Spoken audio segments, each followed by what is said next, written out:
Hey guys, my name is Lily and I've been following Bestdressed for about a year now, and while I mostly enjoy her content, some of it hasn't sat well with me, especially when it comes to sustainability. If you don't know who Bestdressed is, she's a fashion and lifestyle YouTuber with over 3 million followers. She also goes by Ashley. She's talked about sustainability on her channel before and has indicated that she cares about it. I wish that I could dive headfirst into sustainable fashion, stop buying fast fashion altogether, and just have a wardrobe of completely reformation and vintage and thrifted items. But unfortunately, she's continued partnering with fast fashion brands and even Amazon at one point.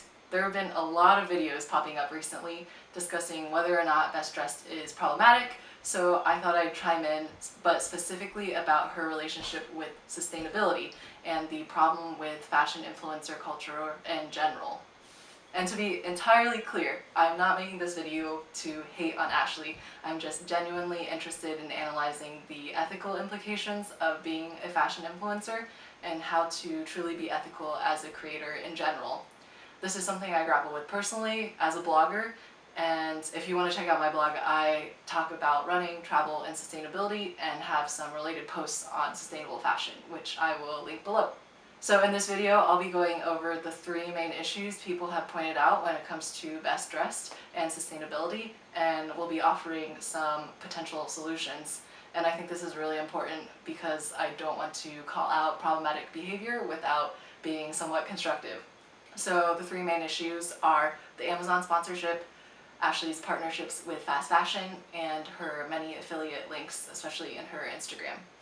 So let's start with the first major cause of dissatisfaction for many of Ashley's followers, the notorious Amazon sponsorship, where Ashley made a video with office-friendly outfits featuring pieces from Amazon. Since Ashley has expressed support for the sustainable fashion movement and has made remarks against capitalism, this partnership confused a lot of people, especially since Amazon embodies capitalism and is the antithesis of sustainability. Tons of people respectfully expressed their concerns and asked Ashley to do better, but she never addressed the constructive criticism, and the video has since been deleted or privated, which is why a lot of her audience is still upset with her. There were some people defending Ashley though, and their main arguments were: number one, Ashley never labeled herself as sustainable. Number two, it's impossible to be totally sustainable anyways. And number three, Ashley needs to make money. So let's start with the first one. It's true that Ashley never claimed to be a sustainable queen, as many of her fans have labeled her. She's also mentioned that she wants to strike a balance between sharing sustainable and traditional fashion pieces, as sustainable brands can be a lot pricier. The problem is that the pieces in the Amazon video were still incredibly expensive. I think one of the tops was actually $200. And while Ashley's main niche might not be sustainable fashion, you can't deny that her brand has been built on being feminist and woke, or to care about current day issues like capitalism and sustainability. Partnering with Amazon just didn't align with Bestdressed personal brand. And even if she had never mentioned ethics at all on her channel, I think it's still fair to be upset when someone promotes Amazon and to ask them to do better. We've all seen the articles on Amazon's horrible labor treatment, how they're monopolizing so many industries, and how Jeff Bezos is disgustingly rich. The next argument is true. It's impossible to be 100% sustainable. All of the people criticizing Ashley have probably ordered something, or even many things, from Amazon before. But the thing is that there's a difference between making a purchase on Amazon because you're in a pinch and actively promoting Amazon, where you could influence millions of people to buy from an unethical company. This kind of leads into the final argument, which is that Ashley needs to make money as a creator, and that's totally understandable. She needs to get paid for the work she does and the content she makes, especially since a lot of her videos have been demonetized in the past. As far as I've seen, she also hasn't done a lot of sponsored videos in the past year. I think her last sponsored video was actually in January, and that was with ThredUp. Thinking about this made me wonder, what's the difference between someone working at Amazon in, say, their corporate office and someone making a sponsored video for them? Or not even just working at Amazon, tons of us are working for companies that do unethical things. Ashley doing a partnership with Amazon is essentially working for them. If we criticize her video, should we criticize the people working at Amazon's corporate office? Should we criticize ourselves for being part of an unethical company? I honestly don't know the answer to that, but I will say that being so popular, Bestdressed definitely has her choice of sponsorships, and they most likely come easier to her than someone looking for a full-time job. But there's definitely a certain prestige and huge monetary benefits in working with a major company like that, and maybe she just couldn't turn it down. If Amazon asked you to work in their corporate office and offered you a salary twice as high as your current one, like, would you be able to turn it down? It's probably a lot harder of a decision than it sounds like. I'm not trying to excuse Ashley's behavior, and I wish she didn't partner with Amazon, but I think there are probably a lot of different factors at play, and it's important to look at her decisions in a nuanced way, because being ethical is extremely nuanced in our complicated world. So this brings me to the next major criticism, which are Ashley's Instagram partnerships with fast fashion brands like Nasty Gal and Urban Outfitters. The same arguments and discussion from the Amazon partnership apply here too. It just doesn't align with her brand, and she definitely has other options. There are tons of cool sustainable companies out there that would probably love to sponsor Bestdressed. A lot of her audience looks up to her to hear about the latest trends and cool clothing, and I think that she could have a really good influence in helping people discover ethical brands if she shifted away from fast fashion. One thing she'd have to be careful about, though, if she were to partner with sustainable brands, is to watch out for greenwashing, or when companies market themselves as eco-friendly when they're actually not at all. I keep seeing people recommend that she work with Everlane, for example, which is a popular brand that claims to be radically transparent, but unfortunately Everlane is a pretty big greenwasher.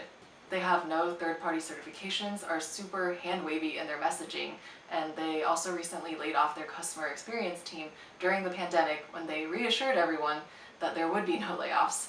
That team had also planned to unionize, so people have accused Everlane of union busting, and that's not a good look for their labor ethics. If you're interested in learning more about why Everlane isn't as great as many people think, I have a blog post about it, which I will link below. Anyways, I'm going to talk a bit more about these fast fashion partnerships later on, as I don't think the solution is as simple as just partnering with sustainable brands. There are potential issues with pricing and avenues of income.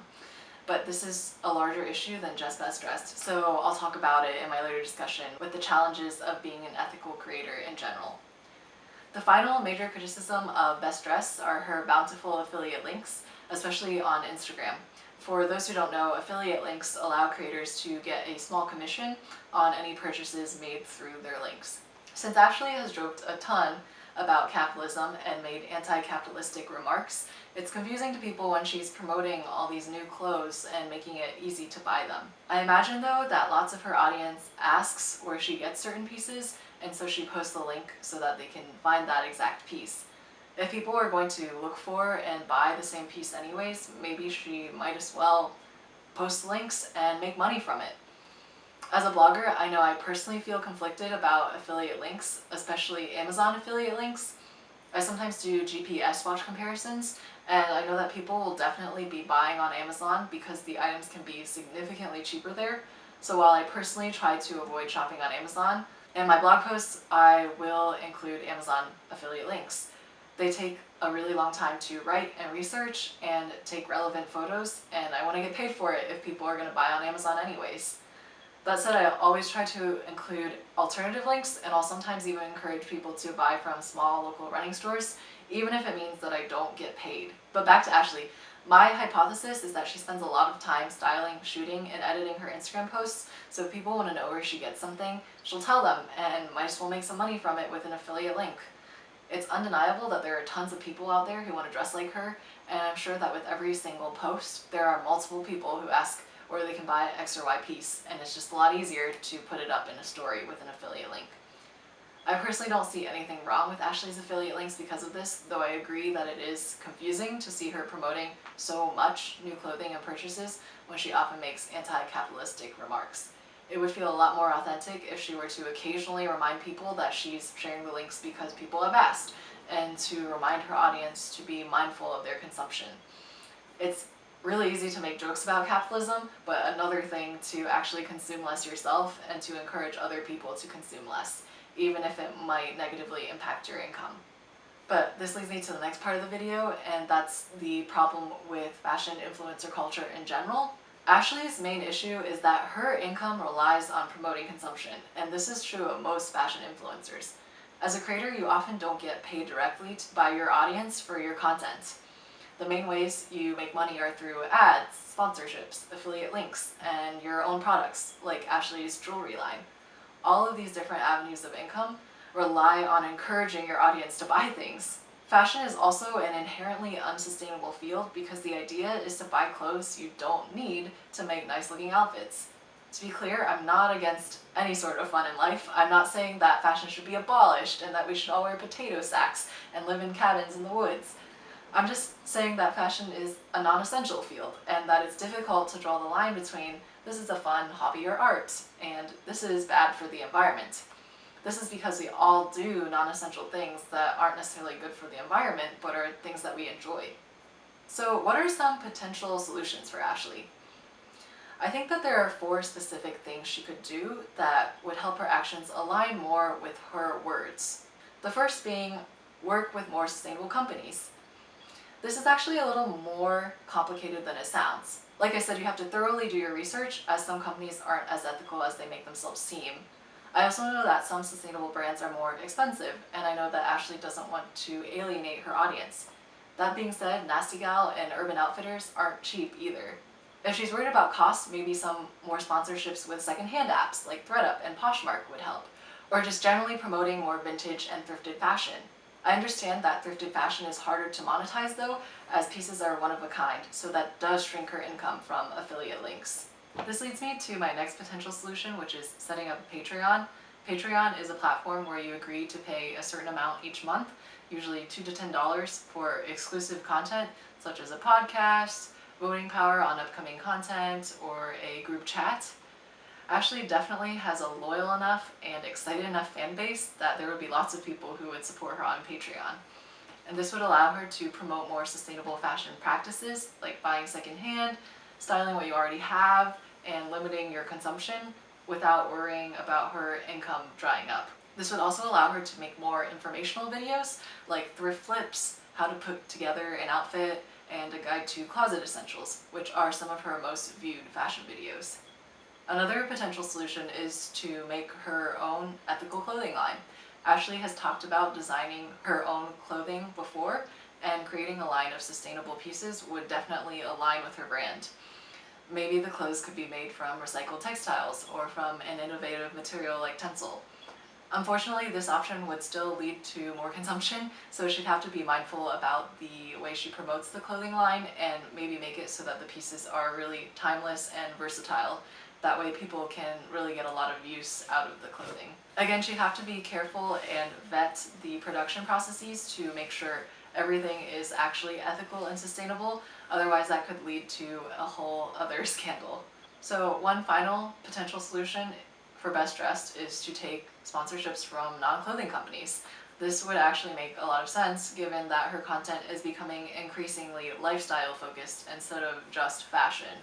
For her apartment makeover videos, she could be sponsored by a company that makes ethical decor. For her thrift flips, she could be sponsored by Skillshare, since they have some courses on sewing. This would expand her repertoire of potential sponsors to work with, especially if she gave up working with fast fashion brands. I hope this video was a helpful analysis of Bestdressed's relationship with sustainability and an interesting commentary on the issues of being an ethical creator, especially in fashion. Like I said, I have a handful of blog posts on sustainable fashion that might be interesting to you, and they'll be linked below. I especially recommend my post on common misconceptions about sustainable fashion and the post that's paired with this video on why fashion influencers can be problematic and how to grapple with it as a consumer. Thanks for watching, and let me know if you want more commentary videos like this and what I should cover. See you next time.